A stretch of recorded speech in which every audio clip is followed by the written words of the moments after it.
జగతుత్పత్తి కన్నా ముందు నువ్వు ఒక విత్తనం అయినావు, దేవుని విత్తనం అయినావు. ఆమేన్. ఆ విత్తనం మొలకెత్తాలంటే ఎవరు రావాలి? సూర్యుని వెలుగు రావాలి. ఏ సూర్యుని వెలుగు రావాలి? SUN సూర్యుడిది కాదు, SON సూర్యుని వెలుగు అనగా వాక్యపు వెలుగు, అనగా ప్రత్యక్షత వెలుగు, అనగా వర్తమానపు వెలుగు. నువ్వెప్పుడు మొలకెత్తావో తెలుసా? వర్తమానం రాగానే నువ్వు మొలకెత్తుతున్నావు ఇక్కడికి. దేవునికి స్తోత్రం కలుగును గాక. Praise the lord. దేవునికి మహిమ కలుగును గాక. మొదటిసారి సూర్యుడు ఆయన అన్నాడు లెట్ దేర్ బి లైట్ అనగా ఆయన వాక్యాన్ని బోధించాడు అక్కడ. ఆయన ఆ వాక్యమే మూల విత్తనమైనది. ఆమేన్. ఎప్పుడు మొలకెత్తాయి? సూర్యుడు వచ్చిన తర్వాత నీరు ఎండిపోగా వేడి తగిలి విత్తనాలు మొలకెత్తాయి. దేవునికి స్తోత్రం కలుగును గాక. హల్లెలూయా.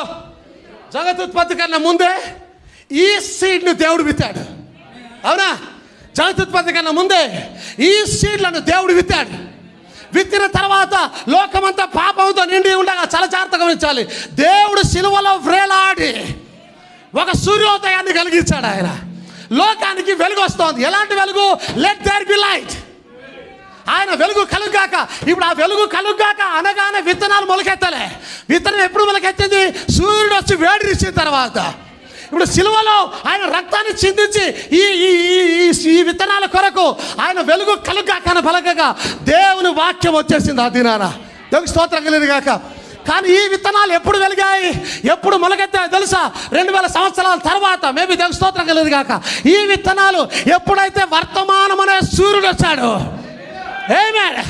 సిలువలో వచ్చినప్పుడు మొలకెత్తలే. ఎప్పుడైతే వర్తమానం అనే సూర్యుడు వచ్చాడో ఈ వర్తమానపు వెలుగులో, ఈ వర్తమానపు వేడిలో విత్తనము పలిగి, ఈ జీవితాలు పలిగి, పాపము బద్దలై, సంఘ శాఖలు బద్దలై, ప్రైజ్ ది లార్డ్, దేవుని విత్తనం మొలకెత్తడం ప్రారంభించింది. వర్తమానము ద్వారా మొలకెత్తిన చెట్లు అయినాయి దేవుని ఒలీవ చెట్లు అయినాయి.